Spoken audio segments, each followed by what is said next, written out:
हमारी job ready series में अब हम बात करते हैं एपिसोड नंबर 4 की, जो कि एचआर से रिलेटेड है।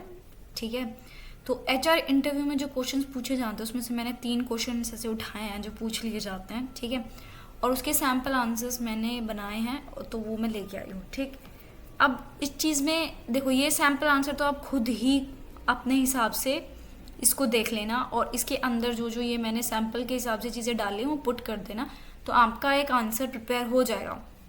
अब यहाँ पे मैं सिर्फ आपको एचआर पर्सपेक्टिव वाला चीज़ बताने वाली हूँ। ठीक है, तो आप वो ध्यान से सुनना।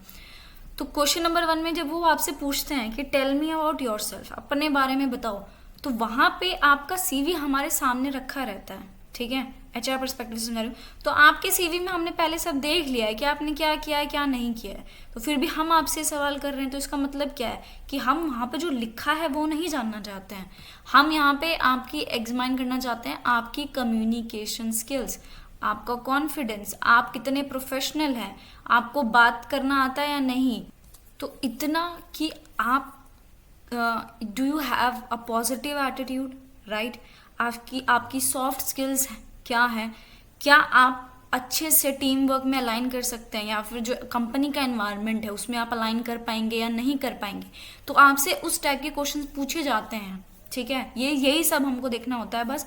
बाकी हमें ये इन्फॉर्मेशन, ये सब चीज़ें तो आपके टेक्निकल राउंड में और मैनेजर राउंड में ये सब चीज़ें हो ही जाती हैं क्लियर अप। ठीक है, कि आप काम कर पाएंगे या नहीं कर पाएंगे। जो दूसरा बिहेवियरल पर्सनैलिटी एक्सपेक्ट होता है वो एक एचआर को एग्जामिन करना पड़ता है कि क्या आप इस कंपनी के एनवायरनमेंट में, क्या आपका एटीट्यूड पॉजिटिव है या नहीं। आपके लॉजिस्टिक आंसर्स को हमें एग्जामिन करना पड़ता है। ठीक है, तो उसी हिसाब से आप आंसर देंगे तो उसी हिसाब से आपका सिलेक्शन होगा। ठीक है, तो मैंने आपको बता दिया कि एचआर सिर्फ आपका इंटेंशन और आपके अंदर की मोटिवेशन क्या है, सिर्फ उसी को जानने में हम इंटरेस्टेड होते हैं। बट फिर भी आपको जवाब तो देना पड़ेगा, आपसे पूछा गया है। तो टेल मी अबाउट योरसेल्फ में ये एक सैम्पल है, इसको आप अपने हिसाब से अलाइन कर लेना। अपना नाम डाल देना, अपनी डिग्री डाल देना, अपना ये डाल देना, कॉलेज वगैरह सब डाल देना। फिर यही है कि मैंने ट्रेनिंग जो भी आपने कोर्स वगैरह किया, तो ये तो आपको गूगल पे भी बहुत मिल जाएंगे। ठीक है, तो ये चीज़ें हैं, ये आप देख लेना इसमें। ठीक है, अब नेक्स्ट बात करते हैं what are your biggest strength की। इस क्वेश्चन को पूछने के पीछे सबसे बड़ा रीज़न क्या होता है, इंटरव्यू जो यहाँ पे है वो जानना चाहता है क्या क्वालिटी हैं आपके अंदर जो आपको इस रोल के लिए सुटेबल बनाती हैं। अब यहाँ पे कुछ आप अपनी बिगेस्ट स्ट्रेंथ की बात करेंगे। ठीक है, अब ऐसा मत समझना कि बिगेस्ट स्ट्रेंथ में मैं ये डाल दूंगा तो वो एरोगेंस लगेगी। नहीं नहीं नहीं, sometime you have to be very confident on your skill. आपको अपनी स्किल पे पूरा प्राउड होना चाहिए कि मैं इस चीज़ में अच्छा हूँ तो मैं हूँ, there is no if and but.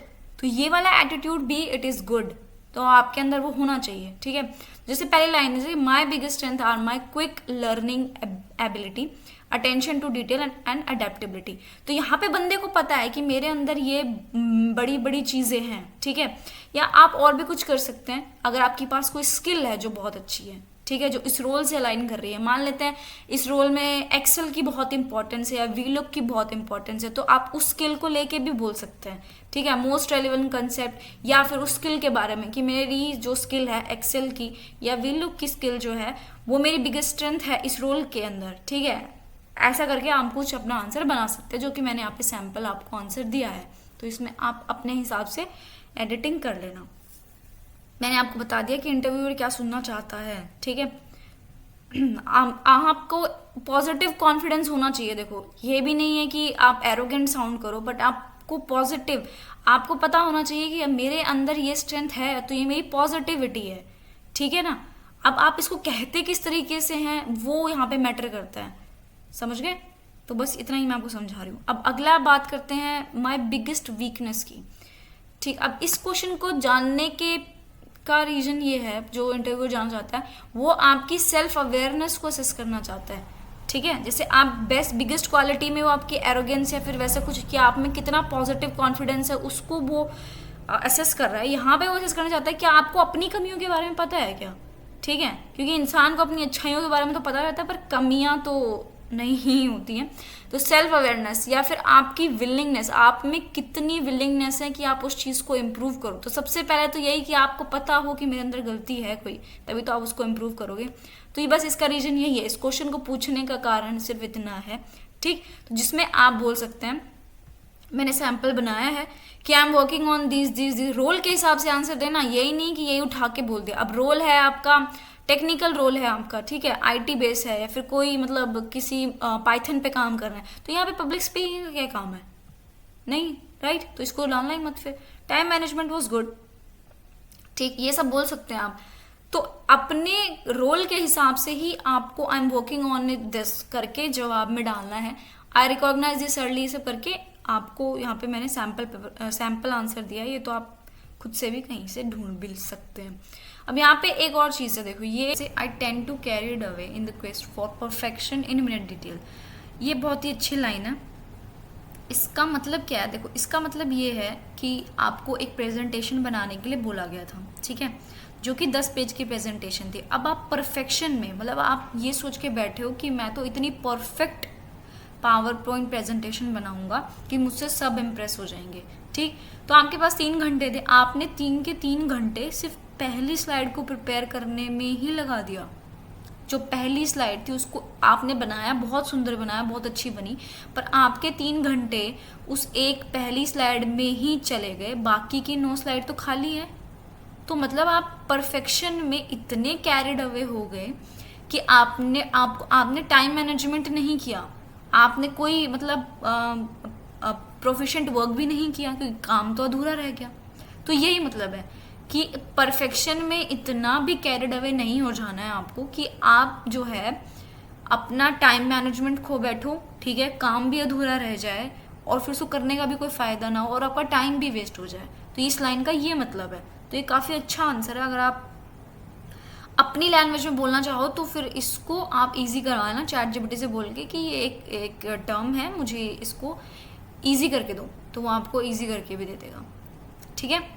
फिर आगे भी आप ये बोल सकते हैं I am also not very proficient. अब यहाँ पे कोई भी ऐसी एक स्किल जो रोल में, जो भी आप रोल के लिए अप्लाई कर रहे हैं, उसमें उसका इतना ज़्यादा यूज़ नहीं है, ठीक है, ज़्यादा यूज़ नहीं है, पर कभी कभार हो भी सकती है। तो आप उस एक स्किल को यहाँ मेंशन कर सकते हैं। लाइक मान लो आपकी पावर पॉइंट प्रेजेंटेशन स्किल नहीं है अच्छी, ठीक, तो आप बोल दो कि I am not very proficient in this, but आपको सुधारना भी है फिर उसको। So I am working on these issues, मैं इन इश्यूज पे काम कर रहा हूँ, and I believe I am getting better at them, कि मैं उस पर बेटर होता जा रहा हूँ, ठीक, ऐसा कुछ।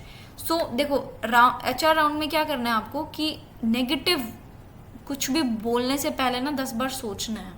नेगेटिव बोलने से पहले, चाहे आप अपने बारे में बोल रहे हो या फिर किसी भी चीज़ के रोल के बारे में, कहीं भी, ठीक है, तो वो बोलने से थोड़ा बचना है आपको। नेगेटिव क्वेश्चन में भी पॉजिटिव आंसर करने की कोशिश करनी है। तो बस आपका जो पर्सनैलिटी है, ठीक है, आपकी बात करने का जो तरीका है और सिचुएशन को हैंडल करने का आपका बिहेवियर, आपका एटीट्यूड, ये सब कुछ जो है ये सिर्फ एक ही डायरेक्शन में पॉइंट ऑफ करना चाहिए, वो है पॉजिटिव, कि आप एक पॉजिटिव पर्सन हैं, ठीक है। हाँ, अगर आप इसको मैनिपुलेट करने में पावरफुल हो जाते हैं, मतलब सही हो जाते हैं, तो बस then you are selected, right, समझ रहे हैं आप। तो बस यही करना है, इतना ही करना है आपको। तो ये 3 क्वेश्चन थे जो मैं लेके आई थी, तो बस यही करना है, ठीक। बाकी अगर किसी को नीड हो तो मुझे बता देना, मैं बाकी क्वेश्चंस के लिए भी प्रिपेयर कर दूंगी, ठीक है, ठीक। सैम्पल आंसर आपके सामने है, पर्पस मैंने आपको बता दिया है, तो उसी हिसाब से अपने जवाब को तैयार रखना। और देखना ऐसा कुछ भी मत डाल देना जिसमें आप खुद ही फंस जाओ। जैसे यहाँ पे एक लाइन है कि during my academic journey I developed a strong interest इन, जो भी आपका रोल है, जो भी है, पाइथन डेवलपर हो आप, क्लिनिकल रिसर्च में हो, ठीक है, APN डेवलपर हो, कुछ भी हो आप, तो आप बोल रहे हो कि मेरी एकेडमिक जर्नी में I developed a strong interest in this role. तो आप अगर मतलब मान लो कि इंटरव्यूअर ने आपको बोल दिया ऐसा क्या हुआ था आपके एकेडमिक जर्नी में जो आप इस रोल में इतना इंटरेस्टेड हो गए, तो आपको रेडी रहना पड़ेगा ना कि भाई आपको बताने के लिए तैयार हो कि ऐसा कौन सा प्रोजेक्ट या इंटर्नशिप या क्लास या टीचर का कोई लेसन था कि आपका इतना स्ट्रॉन्ग इंटरेस्ट बन गया इस रोल के अंदर, तो वो आपको बताने के लिए तैयार रहना पड़ेगा। तो जब भी आप आंसर बिल्ड करो उसमें चेक करना एक एक लाइन कि यहाँ पे कोई मुझे फंसा तो नहीं सकता है, ठीक है, खुद को सेल्फ असेस करना। और सबसे अच्छा तरीका है, मैं बता देती हूँ आपको, सबसे अच्छा तरीका है इसको करने का, दैट मान लो मैं आपका मैं आपका इंटरव्यू ले रही हूँ, ठीक है, तो I am asking you tell me about yourself. तो अब आप यहाँ पे इसको पोज कर दो वीडियो को, and then try to answer it, ठीक है। जो भी आंसर आपने अभी बनाया उसको सैम्पल आंसर से निकाल के, तो अब उसको सामने देख के स्क्रीन पे उसे आंसर करने की कोशिश करो कि जैसे आप सही में इंटरव्यू दे रहे हो, या अगर फोन पे हो, लैपटॉप पे देख रहे हो इस वीडियो को, जैसे भी हो। तो बस रख दो, मैंने आपसे पूछा है tell me about yourself, now pause the video and answer it. उसे आंसर करो, तब आपको खुद ही पता चल जाएगा कि आप में कितना कॉन्फिडेंस है। समझ में आ गया? आजकल तो वैसे भी इंटरव्यू वर्चुअल होते हैं, तो आप ये प्रैक्टिस कर लेंगे तो बहुत अच्छा रहेगा आपके लिए। और एक बार ट्राई करके जरूर देखना, आपको पता चलेगा, आपको पहले अटेम्प्ट में पता चल जाएगा आप कितने पानी में है, ठीक है ना। तो ये सबसे बेस्ट तरीका है। तो बस यही था इस वीडियो में। Thank you.